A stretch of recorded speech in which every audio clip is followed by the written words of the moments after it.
We are hosting one coming up next year, March the 25th on a Tuesday. It's free. And we're hosting Terry Bradshaw. I don't know how many of you know him, but he is an NFL Hall of Famer quarterback from the Pittsburgh Steelers, won 4 Super Bowl championships. But for those of you that are not old enough to know, he was not liked by the Dallas Cowboys. So big-time rival there. But we're looking forward to hosting him. We hear he's a great speaker, so you will be on the lookout for more information on that. We also host a Permian Basin Water and Energy Conference, and that is a great conference that's well-attended from attendees from across the world, from across the nation that come, and it's thought leaders that talk about produced water, something that impacts the oil and gas industry. So it's exciting because we're able to bring the university, the students, the oil and gas industry, as well as the community to come up with solutions and just connect. So we're excited to be hosting that. Again, that will be on March 4th through the 6th. One last shout out to Career Services. I just want to thank them for their partnership and their help and continued support. They're a great team, so we are happy about that. And now I'm going to turn it over to Dr. Woodley, the UT Permian Basin President. Thank you, Monica. Let's give Monica and Megan another round of applause for this, amazing inaugural event. I look out across the room and I see a lot of really great student faces. So let me ask you, if you are a student of UTPB or if you are an alumni of UTPB, stand up. Stand up. Alumni and students, let's see you. Okay, here we go. Thank you guys so much for being here. I'm always honored when my friends, these distinguished guests here, will come and share their words of wisdom. And so thank you to the panel here who will come and talk today about, their experiences in leadership and in service to our community. Today we gather as a university, not just as a community of learners, but educators and professionals, future leaders. At UTPB, we believe that leadership isn't just about titles or positions. It's about the experiences that we have and the influence that we can have on making our communities better. And everyone here, is part of that. We love to prepare our students and support our faculty, inspire our community members to lead with integrity, with vision, and with commitment to excellence. Our vision for the Shepperd Leadership Institute is to promote leadership across the entire Permian Basin and well beyond that. We aim to provide the tools and the training and the experiences that do empower our students and our community members to be catalysts for positive change. And we need positive change today, people.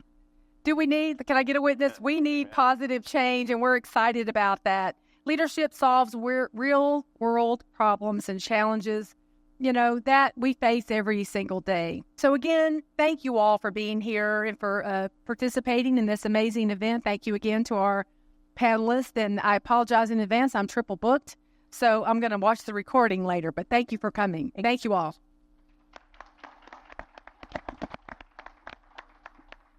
Thank you, Dr. Woodley. Well, this is my jam. I'm so excited about today to have a chance to have a really casual, intellectual conversation with you guys and with these outstanding panelists. So glad that you were here today. There feels a little magical that we're having this conversation at this time in the world. And I do want to start by saying, if you think we're here to talk politics, you're in the wrong meeting. So we're not going to talk politics, but we are going to talk about some of the philosophies and the ideas that our outstanding leaders use to make their decisions day in, day out, so that each of us can take this into our own world and our own offices or even our families and use some of these practices. So glad that you are all here today.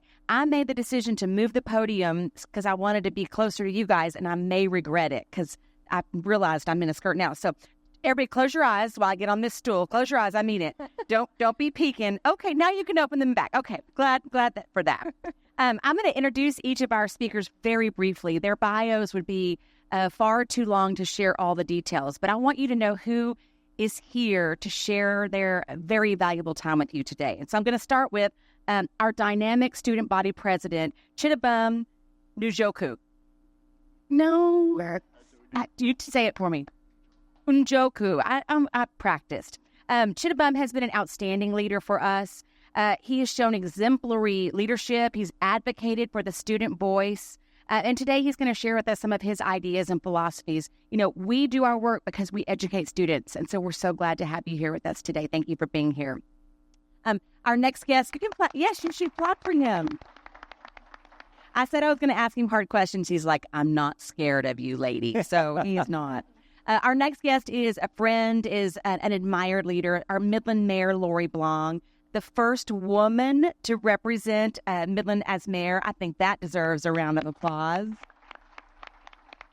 If you know Lori for very long, you know she is passionately committed to improving our communities and collaboration. And it's one of the things I love the most about her. We're glad to have you here today. Our Ector County Judge, Dustin Fawcett, is here. Thank you, Judge Fawcett, for being here. You know, this is an elected leader who's a young face of leadership. I think this will resonate with many of you. He's been busy the last few days. His area is over elections. And so we're going to talk a little bit about, you know, not the election, but the approach and even some of the encouragement that he has given the community. He is all about promoting economic development, as each of our leaders are. So we're excited to learn from him as well. Thank you for being here. Our next guest is our State Representative, Brooks Landgraf. Brooks, this is hard to believe, but you have been in office since 2015. You're like the veteran. I'm not the young face anymore. Well, you still are.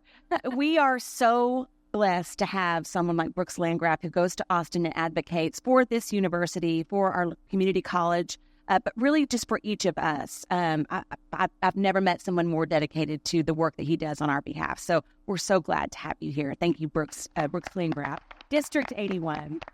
And then last but certainly not least, someone who many of you know, a distinguished member of our faculty here. He is a friend and a longtime member of our UT Permian Basin community. But I hope a lot of you also know, very passionate about his work as an ECISD elected board member. Not always an easy and well-appreciated job, but we are so glad that Professor Chris Stanley is here with us today, too. So thank you so much for being. All right, we're going to get things started with just a general question for each of you. And I'd like, Chris, I'll start on your end. What's your leadership style? That's a common question that I think people are asked in interviews. What's your leadership style? Anything that you would like to share about the way you approach leadership? Who's got an email from me at 4 o'clock in the morning? I'll add myself to that. Yeah. So it's got to get done, and you've got to get it out and get it into the universe so that somebody can react and act to it. And so attempting to be very proactive with a very limited amount of time during the day. So, Brooks, what about your leadership style? Well, really quickly before I answer that, I just want to say thank you to you, Tatum, and President Woodley, Dr. Spurlock, Monica, and everybody at the Shepperd Leadership Institute. I think this is great. I feel like I'm kind of an interloper here. I would rather be out there. I'm really up here so that I can get a front row view with listen to what my fellow panelists have to say. But anyway, very honored to be part of this. As far as leadership goes, one thing that I learned when I was a college student, and since we have a room full of UT Permian Basin students, I'll share it like this. The highest calling of leadership, in my view, and this is something that I learned all those years ago, is that leadership is the growth and development of others. Let me say that again, the growth and development of others. And so I think as long as you are focusing the role and what you hope to achieve in leadership through the eyes of those around you, that's what's going to set you up to be a good leader. But you have to be focused on others and not yourself. Helpful. Judge Fawcett. Yeah, well, again, I mimic what Representative Landgraf said, and thank y'all for having us. What y'all's team here at UTPB does is incredible, and it's an honor to be up here on stage. So I would, my leadership style, I would call on my grandfather, Coach Meyer Schneider, who the Nimitz football field is named after. He was well known as a player's coach, and I played football 17 years. I played it in college, so did my other two brothers. And so a lot of the leadership attributes I try to bring come from being a part of a team, and then also playing for some incredible head coaches. One of those head coaches was the former head coach of the Alabama Crimson Tide, and was a very fierce man. Played under Bear Bryant, was an incredible coach. But being a player's coach, meaning you coach folks, but not from on high. You're in there with them, and not to get too far in the weeds, but I have 41 different department heads, and 24 of them are elected officials who don't answer to me. They answer to their voters, but I'm in charge of their budget. And so how do you lead these people who you're not their boss? You have the power of the purse strings, but you got to be in there with them, in the trenches, learning from them, learning with them. And so learning and taking advice from those department heads the same way I do with my employees, and then the same way I do with the public. And so we're all in this together as a team. It's a very team approach. But so players coach would be my 2-word answer there. So if you're taking notes, we've got proactive, we've got serve others, be part of a team. Mayor Blong? I think I would characterize my leadership style as collaborative. You said this in your introduction to me, and I'm thankful that that's how you would identify me, because that is something that's really a priority to me. This concept of leading when you're not in charge that you reference, that really is what representative leadership is. Whether you're the mayor or you're the county judge, you're leading, but you're not in charge. You're setting a vision, and you're asking people to join you in that vision to accomplish things. And that requires collaboration. You have to be able to build consensus around what you believe the vision should be. And if you are too forceful and offensive in the way that you set that vision, then you lose people along the pathway. And you have to be able to gather folks around. You have to be able to build consensus and collaboration around that vision to be able to accomplish what you're doing. And it's not always easy. Think about the group project that you get assigned to and you don't get to pick your partners. That's what elected representation is. And we're all participating in a big group project, and we don't pick our group. And so we are trying to get things accomplished with collaboration and leadership when we're not in charge. Okay. Well said. I hear about once a week from my kids who are in group projects about how terrible it is, and I say the same thing. Welcome to the world. That is the way it is. Collaboration, bringing people along. Thank you. Chidubem? Okay. I see leadership as someone, or a leader as someone who serves a servant and a mentor to others in his organization or members of his organization. And I believe I'm someone who is very, like Mayor Blong said, collaborative and adaptable. I tend to adapt to any situation I face. Being a leader, and I know so many people in here are leaders, you get to see that you may have plans, but those plans can change real quick. You have to be able to adapt to those situations. You have to be able to serve your members and those who you represent and be a mentor, a guide to them. Because leadership, as much as we're leaders, we have personal lives and whatnot, but you have to focus on being someone who helps those in your organizations grow. You have to make them better than they were yesterday. That's how I see my leadership style. Well put. Well put. Okay, Representative Landgraf, I'm going to start with you on this one. So this is about perspectives, people who have different perspectives. No surprise that, this day and time, sometimes we do. So how do you create an environment where different perspectives are valued and they're integrated into the decision-making? Like many of you who I'm sure have read this book, but Doris Kearns Goodwin wrote a book a few years ago, a biography of Abraham Lincoln called Team of Rivals. And I see some heads nodding in the audience. I think it's always good to have a diversity of perspectives, especially when big decisions have to be made.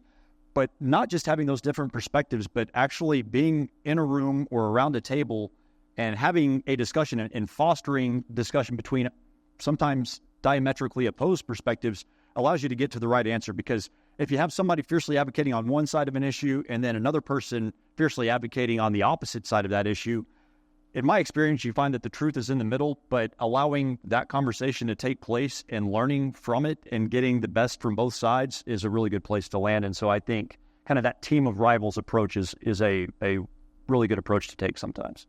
I think sometimes you hear people say who are leaders, I want the devil's advocate approach, or I sometimes find myself articulating that even if I don't believe it, because I just want us to think about it in that way.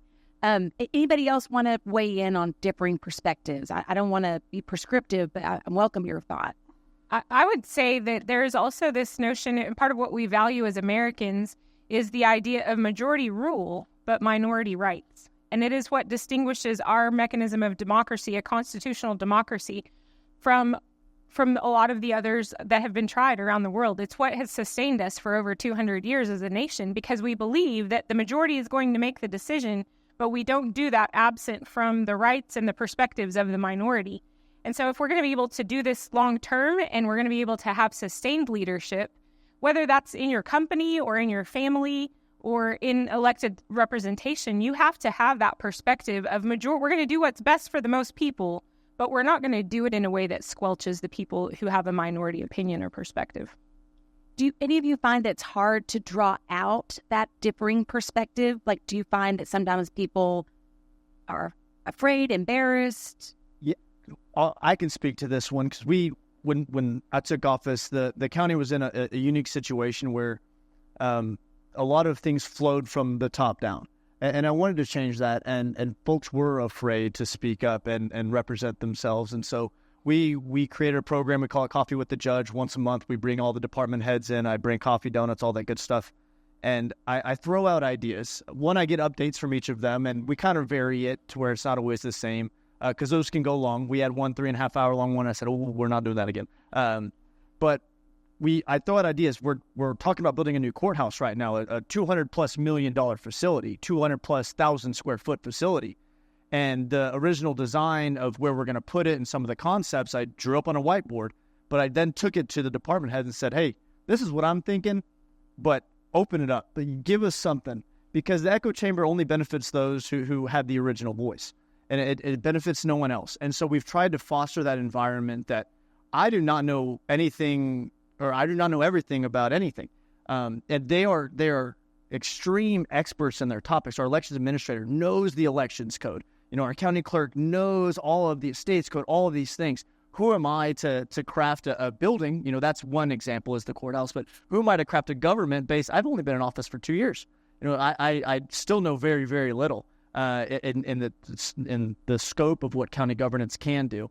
And so empowering them, and it has opened up a world of progress in the county, and they've been able to achieve things that they never thought were possible, and kind of unlocking that and getting the best out of them and saying, hey, this, you hear the term, safe space or whatever it may be, but allowing them to flourish because they think of these things. They've been in it for 20 years. They are hyper experts and they haven't been given the resources.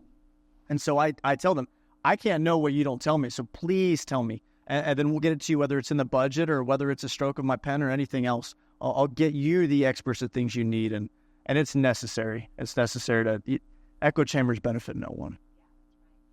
Chris, I want to ask you just a slightly different version of this. Perspective, again, is something that leaders often have a higher level perspective, so they kind of see the bigger picture, and the feedback often is in a little bit more of a narrow scope. I would assume in your position with ECISD in particular, you have to see the bigger picture and sometimes make hard decisions in that way. So in the context of perspective, can you talk about that? So I serve about 35,000 children every day. And we struggle with people who think they understand education who've never been in that field.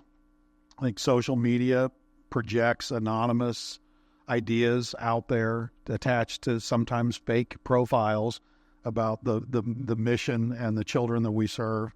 And so you try and tailor, especially, and I'll say this because I have some very, very dear friends up here and some new friends. I have a humor and I have a snarkiness to me, and and that I think is that perspective is just to hold it, wait, absorb, listen, and then there's a lag time to get accurate information because, like my friend Dustin said, we're not experts at this. There's no training for this. There's a heart, there's a servant's mission that I think comes from our faith traditions, but trying to give the public accurate information, that perspective is sometimes very difficult because it lags. Well, and Chidubem, I'll end this with you. When I became a leader, I don't know when that happened. I'm still working toward it.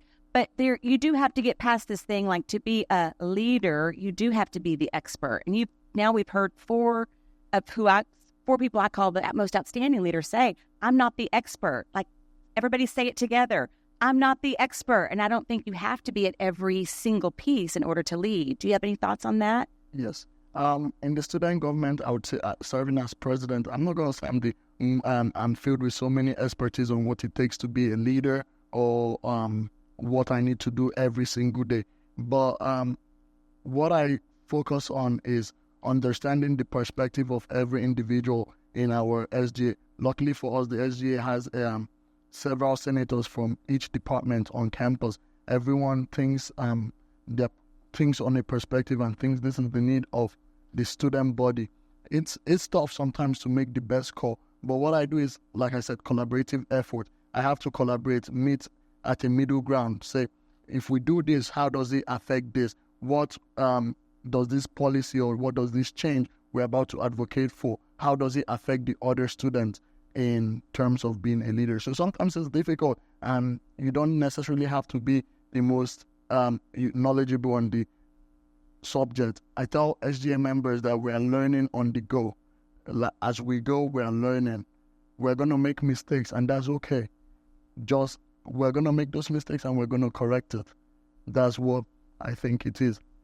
You've had some good leaders who've taught you about the mistakes part. That one's hard to get used to, too. Mayor Blong, I'm going to start with you on this question because you and I have talked about this. This is about hard conversations. I don't know how many of you in this room find it difficult to have hard's one way to describe it. Maybe it's direct or straightforward conversations. That's a learned art, I think, that maybe you get better at as you move along. But what advice do you have for emerging leaders who need to initiate a hard conversation? How do you manage that? Yeah. Well, I have a unique quality, maybe not unique just to me, but I was born with a deep and abiding love for a good argument. Can you relate to that? Like, some people just are born with that, and it is intrinsic to us. So for me, it has been shaping that characteristic in myself that likes the argument, that likes to push back, that likes to go in for the hard conversation, but to learn to do it in a way that's productive. Because I think that characteristic in me, in my natural bent, is damaging in many circumstances, because I'm really ready to step into the hard thing, and I'm ready to let the chips fall where they may sometimes. But I've learned that is damaging in relationships. It's damaging in accomplishing the goal and the vision that I'm working towards.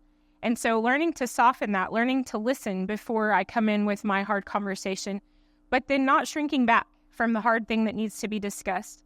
The other thing I think is really important, and I've learned this, never make an enemy that you don't have to make. There are people, if you're stepping into leadership, who are going to disagree with you, and they are going to invite you to the fight. You don't have to attend and participate in every fight that you're invited to. And so to be able to state your position and not be weak in it, hold fast in that and attack it head on, but do it in a way that relationship can survive. That, to me, is the ultimate goal. And sometimes I do it well, sometimes I don't. But that's what I'm working towards and what I hope I'm learning. Well, I hope everyone in here, particularly our students, heard a respected leader, number one, admit they had an area on which to continue to keep working. Don't we all? Shouldn't we all keep working? And I hope you heard soften my approach. Gosh, I think about that a lot. Like, how can I soften this? How can we soften our conversation around?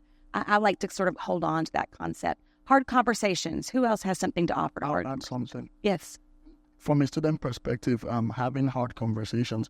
In my organization, in the SGA, we have lots of students. Students obviously have students first. They're members of the SGA. They work. Sometimes they work to pay their tuitions and whatnot.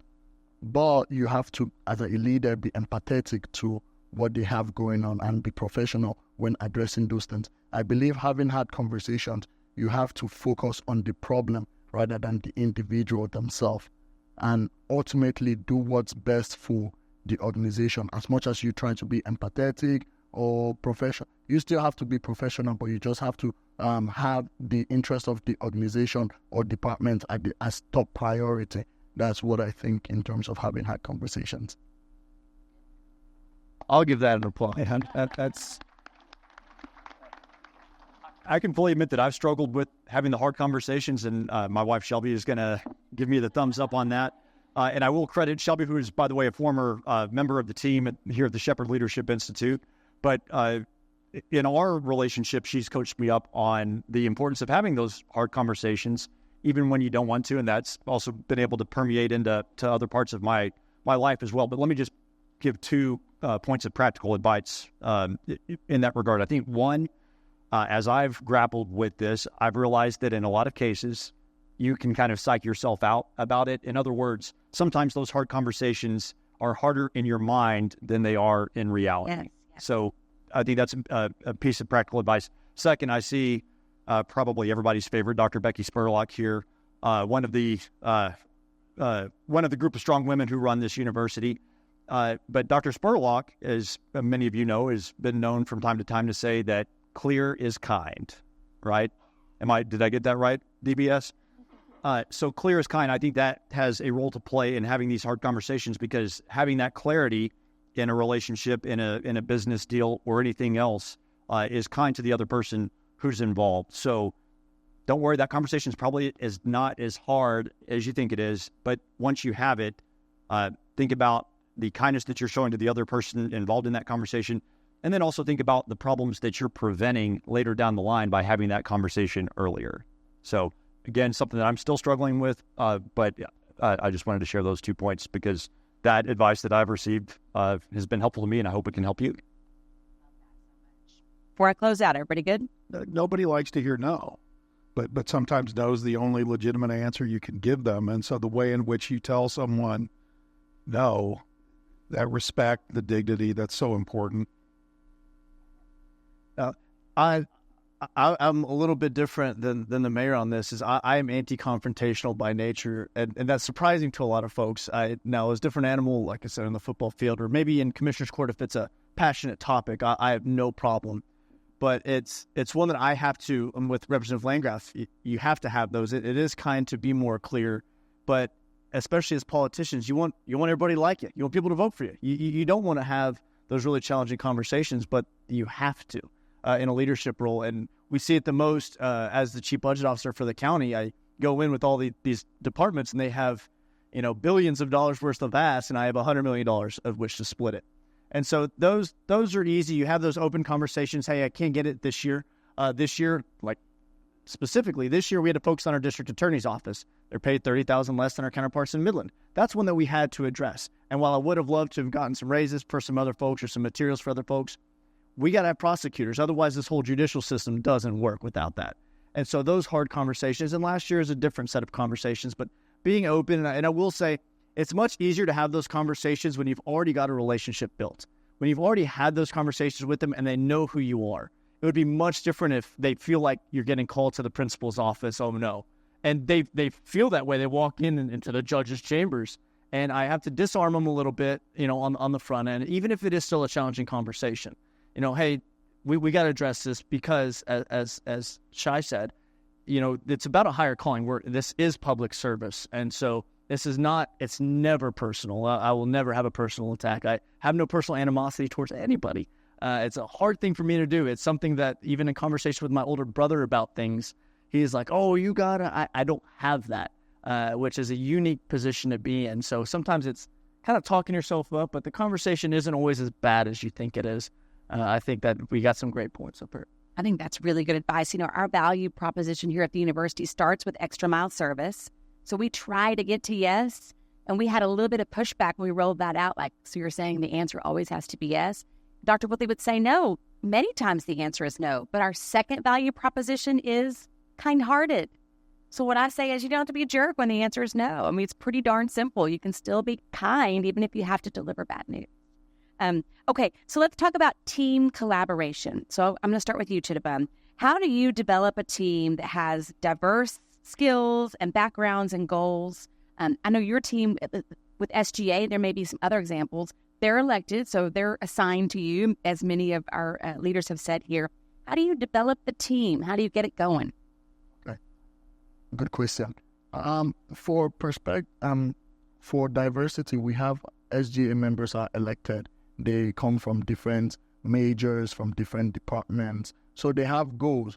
A nursing student is working to make sure that the nursing students are not overwhelmed with clinicals and whatnot, and doing their exams as well. A psychology student may be more concerned about mental health services on campus. These are different perspectives, and as a leader, you're going to have that everyone has what is priority to them.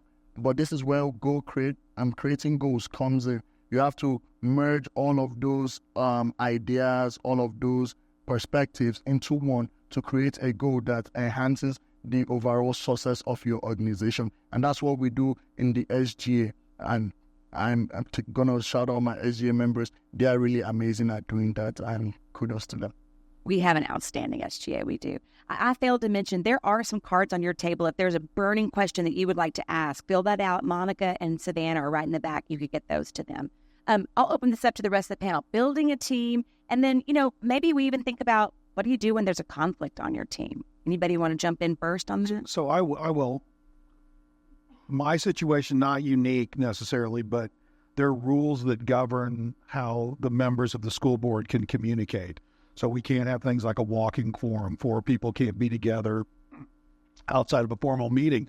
So it makes things like team building somewhat complicated unless we're officially being trained or at some type of extracurricular activity like a football game where people come together. And so you have to remember that teams are created because, and this is an interesting word, because you play, right? You get to know each other socially. You get to know what each other's passions are. And if you don't have that in your team, you're not going to have a team at all. And when we do our hard edge team training, we bring in outside consultants because I don't think there's anyone that's an expert at team building. And so you bring in external people and then they help walk you through that. But we have to do it very publicly and very officially.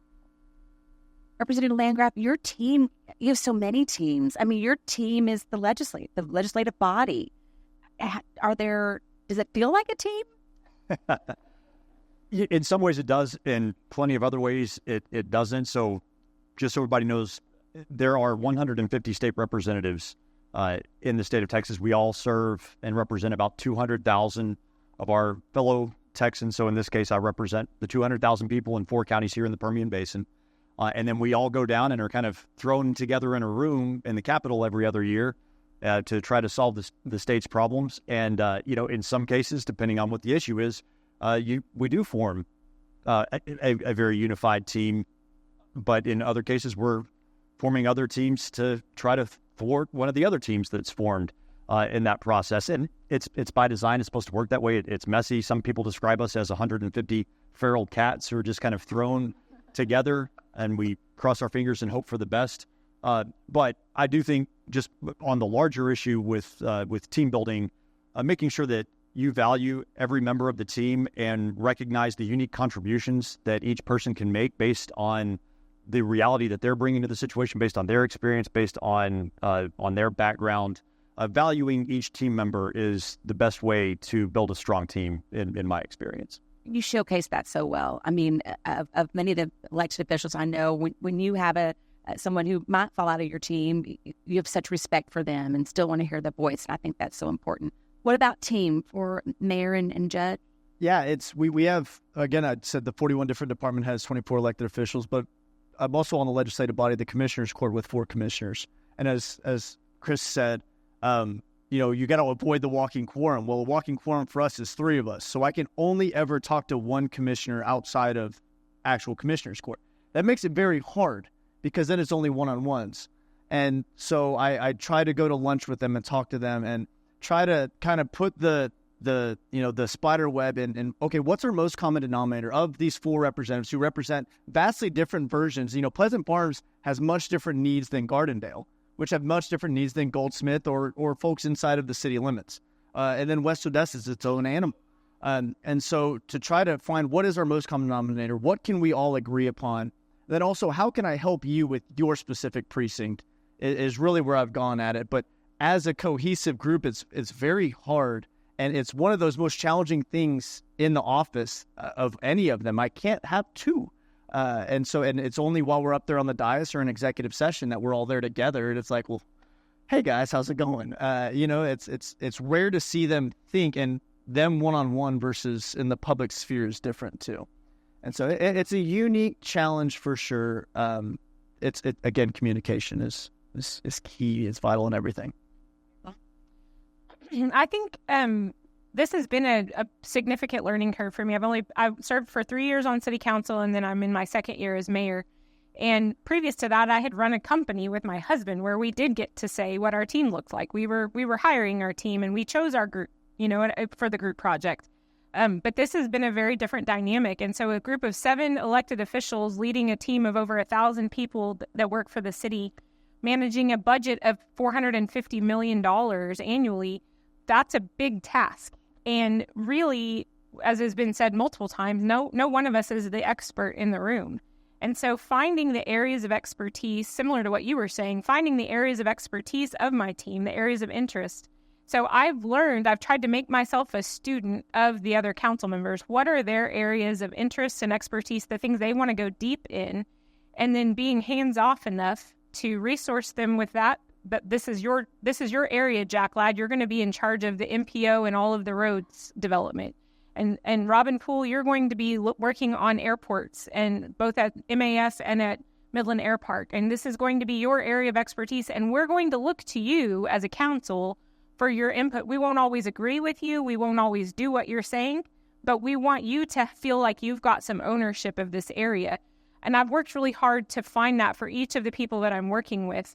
And I think that it's created some cohesion. It was hard-won cohesion, and it took a while, but it was something that was worth it. And I've learned a lot in that process.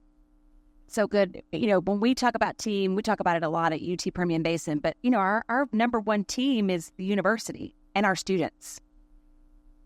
You will hear the word silos as you move through your professional careers, and it is so easy to get in your silo team, but to be successful, it's that larger, what is the larger team? What is the larger purpose? Whether it's, the university or all of your constituents or, humanity and humans who we love and we all want to, that seems, now that I said it out loud, a little too Pollyanna, but you know what I'm saying? And in this day and time, it's nice to think about, what's the larger team that we all represent?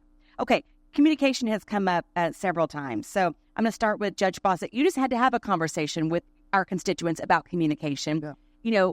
This day and time, communication can be hard. It feels like the volume is all the way up all the time. So how do you talk about the right kind of communication that's productive as a leader? Yeah. So what she's referencing is this past Friday, we held a press conference with my sheriff, Sheriff Mike Griffiths, tremendous sheriff, honored to serve alongside him, to address coming into early voting and into this election season. We had a very unfortunate conflict during our primary season where we had two individuals who were both on the ballot who got involved in a physical altercation outside of a polling location. We called a press conference then. Representative Landgraf joined us. At that time, I was on the way back from a conference at A&M, and I hit a dead space, and so all I was left with was my thoughts for about an hour, and I was fired up, and I called him on fire, saying, we're not going to allow this in Ector County. We already have voting efficacy. We already see low voter turnout. We've already seen that these elections have gotten too spicy, for lack of a better term, and we're not focusing on the issues. We have real issues. We do have water issues. We have road issues. We have mortality rate issues. We have educational issues. 71% of Ector County adults don't read above a 6th grade reading level. Massive issue. But you're going to fight because someone called you a member of the other party? They called her a Democrat, and she felt that, invigorated to have a physical altercation. Not okay. So we wanted to set the bar and say, let's remember what we're doing here. We're all patriots. We all want to vote. We want to participate in the civic process. Wars are fought, lives are lost for the ability to vote. It's a big darn deal. And I'm not too young. I am young, but not too young to remember whenever Iraq had their first free vote. Those things matter. And for us to go to a polling location and to engage with a neighbor, someone who lives down the road from you in a visceral way like that, and it usually not even be over a policy, it's just over personalities. And we got to put policy and principles above those personalities. And so we had that it's uncomfortable. That press conference, we were talking about like, this is uncomfortable, and then on Friday when we had it before the elections, and it was necessary, and you have to do those very uncomfortable, unnecessary things in leadership roles, and you have to communicate with the public and bring it back home, because it's easy to get lost in social media. We're flooded with information. Our brains are not functioning the right way. Our serotonin, our dopamine, all these, it's not functioning correctly. And then you throw all of us in a line for 45 minutes outside, and we act silly. And so we wanted to make sure that we brought it back to earth. Hey, we're all in this together. Even if you don't want that other opponent, to win, that other candidate, understand they're putting their name on the ballot to run for office. Oftentimes you spend more money of your own personal money than you're making.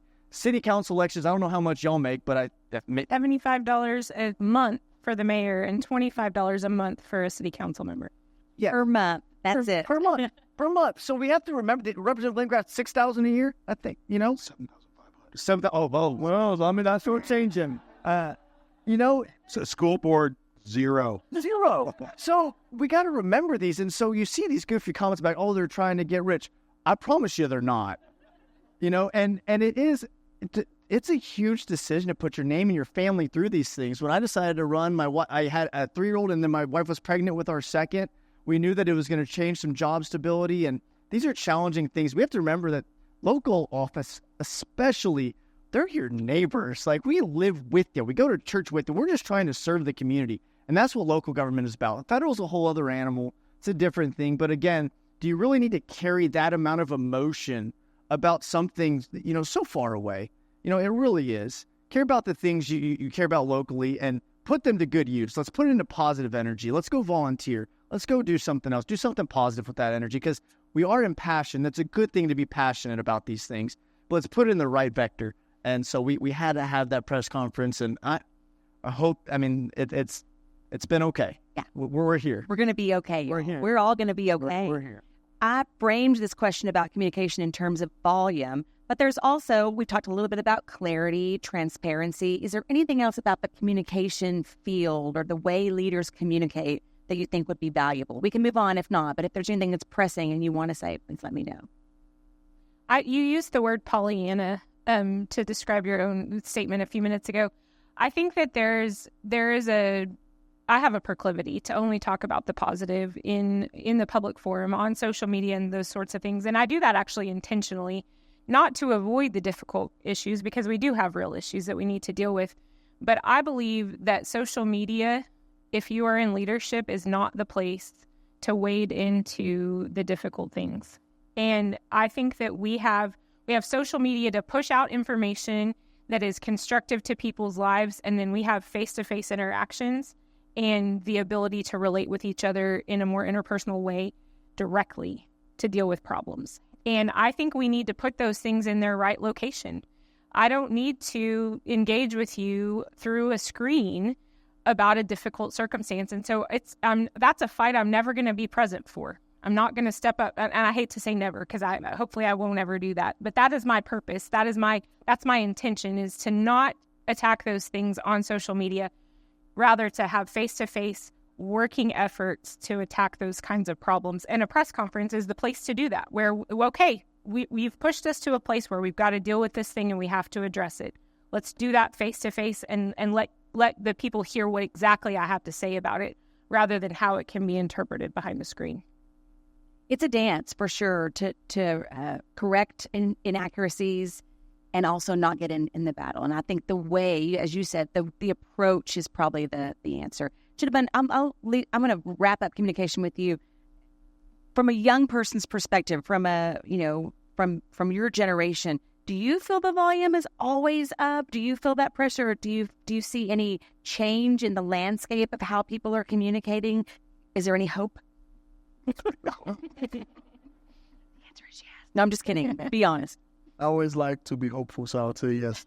So, in terms of communication, and I want to state this, being a freshman and a sophomore student, I used to struggle with communications. My bosses who are here can testify to that. Sometimes I have too many stuff going on that I forget to communicate. But communication goes easy as a text or an email or something like that to make the other person aware that this is happening with you. So they don't have assumptions. They don't presume, oh, this is, he doesn't want to show up because he doesn't care. Or similar in the SU, we have sometimes members don't notify anyone of their absence, and my pre-notion will be, oh, probably they don't care as much for the students and they are represented. But letting an individual know that this is going on with me, I may have to miss, or this is the case, it can solve a lot of problems. And if it's in a situation where there's a task that is pressing that needs to be assigned to you, we can find other means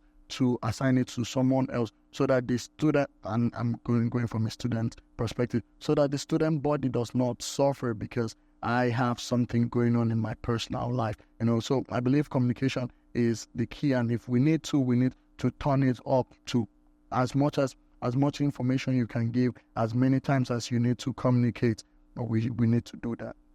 Yeah, one of the ways we promoted this event today were the skills, soft skills. I've heard somebody call them power skills, which I really loved, that students could use to understand how can you put these on your resume so that you can showcase these to future employers. So communication is one.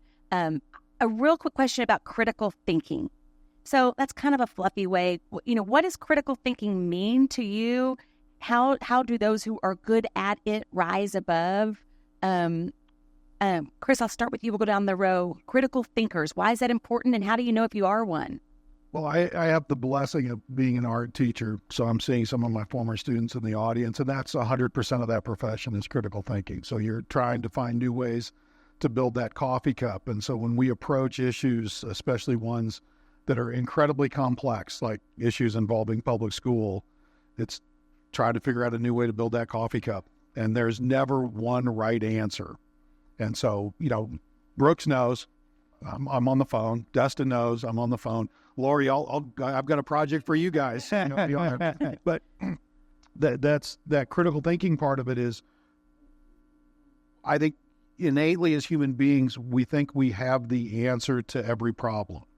But until you call a trusted colleague on the phone and go, I have to ask you, I have to bounce this off you and see where I'm wrong, right? And that's a lot of it. I tell people, I try and wake up in the morning and just say, look, I'm going to be wrong about a couple of things. I need to learn how to be right. Representative Landgraf, I can't imagine how much you have to read and consume and understand, and then probably, I would guess, schedule time to think. And that sounds sort of silly, but we can get so busy. I can imagine with how busy you are. Critical thinking has to be something you are purposeful about. Very much, or at least I try to be. And I will say this just as practical advice, especially for the students in the audience. I think you almost have to bifurcate critical thinking, because I think it requires two different skill sets. One for the instances where you have the luxury of time to be able to actually critically think about something and a problem and have that collaborative discussion. Others need to be made in a split second. But the critical aspect of that decision-making process still needs to be accounted for, but you don't necessarily have the luxury of time. So, and I don't have a silver bullet for how to, tell you to be, to identify what skill set is necessary for each of those. But I do think it's helpful to know that they are different skill sets depending on whether or not you have that luxury of time. The other thing that, just as another piece of practical advice that I want to mention briefly is, as you are critically thinking about any issue, also, I think one thing that gets overlooked is be sure that you're also taking into consideration what the long-term consequences are of that. It's one thing to critically analyze something and understand what the immediate impact is going to be, but also think about how that's going to transpire 1, 2, 10 years down the line, because that needs to be part of the equation too. Blong, have you hired critical thinkers? Have I hired critical thinkers? I have. I think hired some. I've trained some critical thinkers or children. Some critical thinkers, yeah. So actually, I was a high school social studies teacher in my early career, and I had a circumstance. I was teaching AP Human Geography. That was the class that we were in, and it was in AP class. These kids are writing papers that have great consequence, and 19 kids turned in papers with the same several paragraphs in. And I was a young teacher, and I felt like this is when kids need to fail with this. This is where the point needs to happen, that they have to face the consequences of this kind of plagiarism. And so I gave them all a 0. And my assistant principal made me walk it back and give them an opportunity, because the parents were so angry about it. 19 kids, AP classes, this whole deal. It was my first opportunity of dealing with a mad, angry mob. And I've had other opportunities since then. But those, in that first round of emails and everything that I received, I wrote this really angry email back. And what I learned, I had a mentor at that time that said, you always write that email, but you never send it. And I have a habit. You don't put the to line. You don't ever put the address in there lest it gets sent on accident. But you need to write the email. You need to have the discipline of sitting down and thinking through it and writing it. But then you need a folder, or it needs to get deleted. And then you need to wake up the next day and you need to write the appropriate email. And I learned that in a really hard circumstance at a very young age, at 21 years old, in a situation where it has shaped how I've made decisions since then. And I still write the email, but I don't send it. And I think that that's a really important part of critical thinking, no matter what the issue is. That's really good. We've had some really good questions, so we're kind of going to shift to lightning round, okay? So I want all of you to weigh in if you'd like to, but I'm going to kind of boom, boom, boom this. So Chidubem, you're first. So this is the question. What we are going to work on at UTPB is penmanship, because you people are, no, I'm just kidding, but it's sort of true. I think this says, how do you encourage the general population of an organization to be a leader? First off, it starts with leading by example. Nobody is going to want to step in leadership positions if they see a leader acting wrong, not doing the right thing a leader does. So it simply leads to what I was saying about being a mentor to people, not just in your organization, but people in the entire student body, or if you work in the community, whatever it is, you just have to show those good leadership traits and they can emulate it. Like, I want to give a kudos to Dr. Spurlock. Dr. Spurlock is someone who I look up to when as a leader, I would sometimes want to make decisions and be, what would Dr. Spurlock do in this situation? And that helps me make those critical decisions and act in a way of getting people to emulate those things. That's really good. Mayor Blong, I'm going to give you this next one. How do you balance being collaborative with those who have opposing views without compromising your own personal values and morals, let alone the values of the people you represent? There's an Edmund Burke quote that's really important to me on this topic, and I will butcher the quote, but I encourage you to go look it up. But it basically says something along the lines of, your leader owes you his judgment, not just his vote in favor of whatever it is that you want. And he betrays you instead of serving you if he sacrifices his judgment to your will. And at the end of the day, I'm elected to make the best decisions I know how to make. And I believe that representative government should be elected based on their judgment. And if you can't trust the judgment of your leaders, then they're probably not the right leaders. There will be times where a good leader makes a decision that is different than your will. And you have to be able to trust that judgment. As the leader, you have to be able to make a decision based on your own judgment, knowing that it's going to make people mad, and there will be consequences for that. And you're going to have to stand there and answer for why you made the decision that you made. I can answer for making a decision that I made because I based it on my judgment better, or my conviction. Maybe that's a better word. I made a judgment or a decision based on my conviction. I can defend that better than I can if I were persuaded by the strong will of someone else or the loud voice of someone else that's coming at me. And so I think it's important for you to cultivate your character, cultivate your judgment, your discernment, and your conviction. And that will allow you to serve better, and it will allow you to sleep better at night when you make hard decisions. Pretty good, isn't it?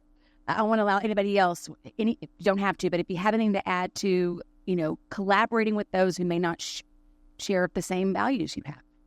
I think what Mayor Blong said was very wise, and the term discernment that she got to there, I always bring up that who was the greatest leader in written record, or could be perceived as one, is King Solomon in the Bible. And what did he pray to God for? He could have had anything. God said, what do you want? He said discernment, the ability to discern, to be able to judge good and right.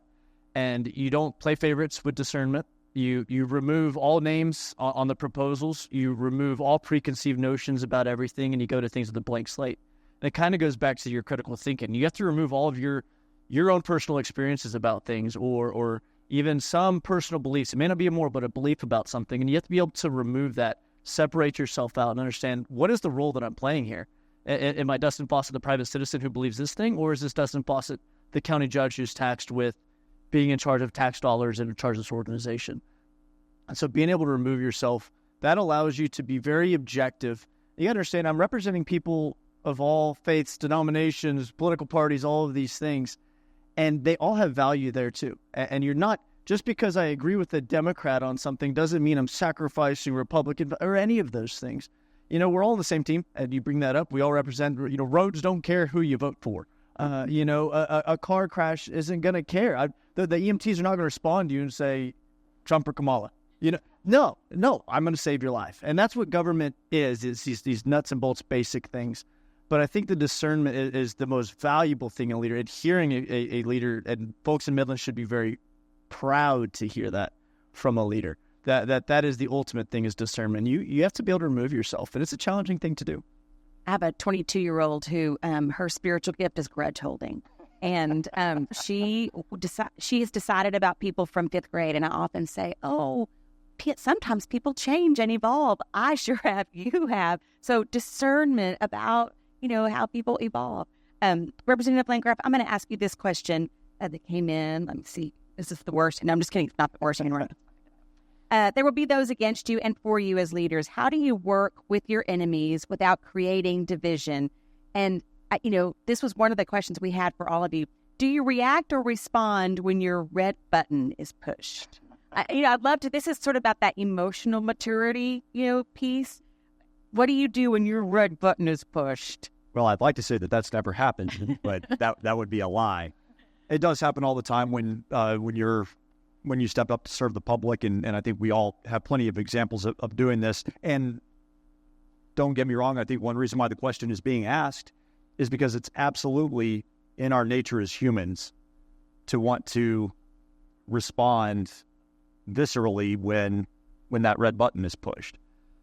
But when you are in a position to lead others, and when you are in a position where you want to lead by example, sometimes having that very natural and very human response is the worst thing that you can do. And so while there is every temptation in the world to want to respond, even if it's just to make yourself feel better about the perceived attack or whatever, sometimes it's kind of like Mayor Blong said, there's the functional equivalent of just drafting that email and not sending it. And it's been amazing how many times I've made a conscious decision while angry to just sleep on it and realize that I either feel better about it the next day or realize that there's something that's a heck of a lot more important that deserves my time and attention than some sort of personal attack. That's the wisest thing that's been said up here, is sleep on it. I'm being honest. I think it's something that we all need to apply in our lives, maybe daily. There's something I need to sleep on. Well, and Mayor, to your point that you made earlier, you don't have to accept every invitation to a fight that you receive. And I think maybe the larger issue with all of this is that, time is precious. There are so many important issues, as Judge Fawcett mentioned, and so many important decisions that need to be made, that any time that you are being pulled and sidetracked on something that is not to serve the public or the greater good, then you are shortchanging the people that you have been elected to serve. And so, those of us who are elected, and this includes our esteemed student body president, when we're here to do a particular job and to serve others and to not serve ourselves, anything that we do in pursuit of something that really only impacts the individual is time wasted. And so, and sometimes we have to remind ourselves of that. But I think that answers the question, kind of. But anyway, taking a deep breath, sleeping on it is very, very good advice. I found it very useful. So compartmentalizing the last two questions. If your organization is goal-oriented and those targets are going to be attainable, not pie in the sky, but very attainable, and you can keep that team on mission, it doesn't matter whether the person loves you or hates you, you have one goal, one mission. And that's, I think, what people get lost is because, like Brooke said, sometimes we go into our little baby brain and me. But this service that all these people up here and I am small in comparison to what these guys up here accomplish, and even the student, right? Selfless service is the key to that. And for those of you guys that are interested in becoming leaders, learn how to give, not take. Okay, I have one little poll and then last question, and it's going to be about networking because I think it's important to talk about this. But one of the questions here was about, should you use more of logic or more of emotion? I see some of our faculty in the room, and I know they would have an opinion on this. I'm just sort of curious in the room, Logic or emotion? What's more effective? Show of hands. How many of you believe it's logic? How many of you believe it's emotion? There's the magic answer, right? How many believe it's a mix of both? Well, okay, yeah. I'm curious about that. I do want to wrap up with this topic that is, maybe moderately tied to leadership, but is this idea of networking. I mean, I think we are all here today because we are networking. We are trying to develop and grow ourselves and what we know about leadership and what we can do better. And man, the ability to sit on right here and talk to these people and watch you react has been outstanding. So networking, I think for a lot of us are like, oh, I don't want to go. I don't know anybody. I'm going to sit in a corner. Like we just dread it. And I know that it can be one of the most transformative ways to establish connections, make relationships, further your career, broaden your horizons. So networking, pros, cons, how do you feel about it? Why is it important? Anything that you've learned from doing it? Okay, good question. Networking, I see networking as a means of relationship building. Yes, it can be daunting, but I see it like relationship building rather than a transaction. Once you're able to, I seek out mentors and peers. For instance, in the UT system we have 14 universities in the UT system, including SFA. I reach out to this student body president and say, hey, what are you doing in your campus community that has been beneficial to the students? I get those ideas and I bring it back here and I say, can we try this in our university? Does the population align with, for instance, maybe SFA? And is it an achievable thing? That's one thing. Networking gives you a good method of going up in terms of leadership, in terms of anything. I've had positions or job interviews where I didn't apply for them, but because someone recommended me, that's due to networking. So I think that's That's so true. A lot of people never go to a job interview because their networks or their relationships, as you put it, have helped them find that dream job. Mayor Blong? This does not come naturally to me. Networking is not a thing that I like or am motivated to do in and of myself, but I recognize it as a necessary part of the role that I'm in. But I also think that if I were to look back and say, what were the networking steps that allowed me the pathway that has brought me to where I am today, it's actually been more serving faithfully and with excellence in the small thing where I am. And allowing that to bring me in the next opportunity and then to serve there faithfully in the small things with the people around me, rather than, I think that it backfires. And if you're trying always to leapfrog into some other new position, you're going to miss out on the skills you're going to need for that new position, and you're going to rub people the wrong way. People know when you're just networking for the sake of getting ahead. And so the faithful service in the small things, to me, is more important than the networking in the traditional sense. But you have to do both. And so figuring out how to do both, but placing your focus on excellence where you are today, that would be my advice. So my first up of my leadership series I've given before, my 7 ups, is show up. And I tell people, you show up to those things and you never know what you will learn. And another thing is, every day when I drop my daughter off at Reagan Elementary, I tell her, have fun, play hard, learn lots. That's a quote that my dad told me that I've taken to everything I've ever done. Have fun, find joy in everything you do, give it all you got, play hard, and always be learning. And go to those, don't go for the food, although there's sometimes food at a networking event, or go for the drinks. Go to learn something about somebody. Play a game with yourself. There was a fun one that we did at Young Professionals of Odessa where we had a bingo card. Find somebody who went to a university out of state. Find somebody do this with yourself. Find something. It was one of my favorite things I did when I worked at the Capitol for Representative Landgraf, was going to those parties. Now, there were some there were staffers, we didn't make a lot of money, who were just like, oh, free food. Yes. I was thinking, I want to learn from these other people. Where did you come from? Like, what is your story? People are fascinating. We're humans by nature. Like, networking is in our blood. And I'm a people person. I love block walking during campaigns, learning who I represent. I had 2 citizens yesterday come in concerned about garbage disposal in West Odessa, and learning these people I represent. They were so fascinating of people. People are great, and if you go into it with a willingness to learn, and I'm a talker for sure, but the second up is listen up and listen to what they're saying. People their stories are incredible, and so if you invest in that, if I'm going to learn something from this, it's not a task.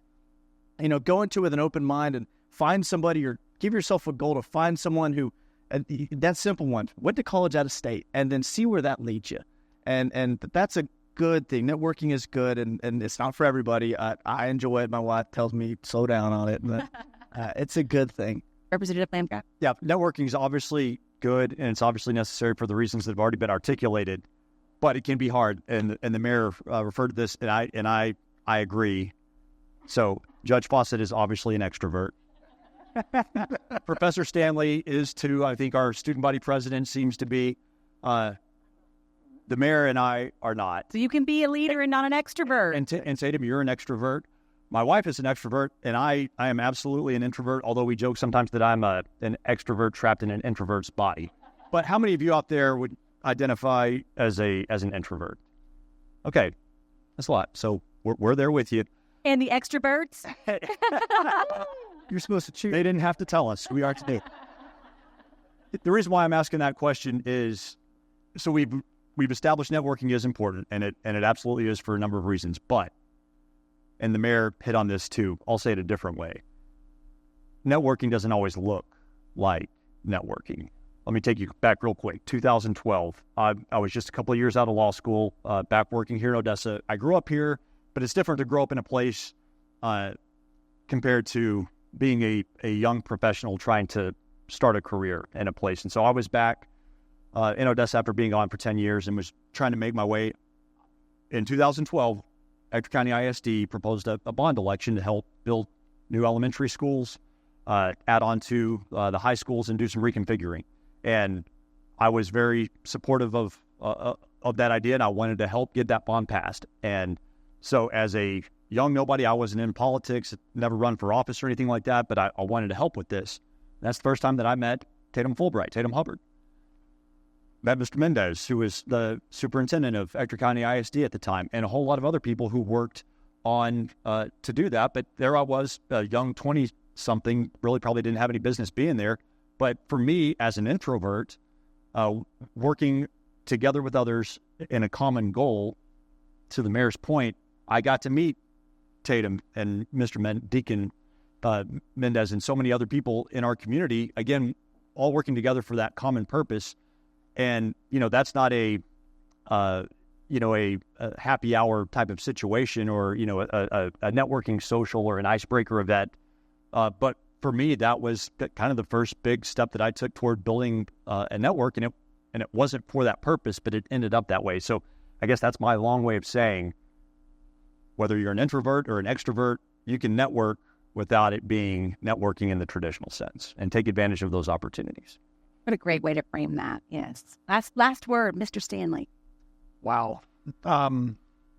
32 years ago, I got taken in a pickup truck by a gentleman by the name of Richard Gillum.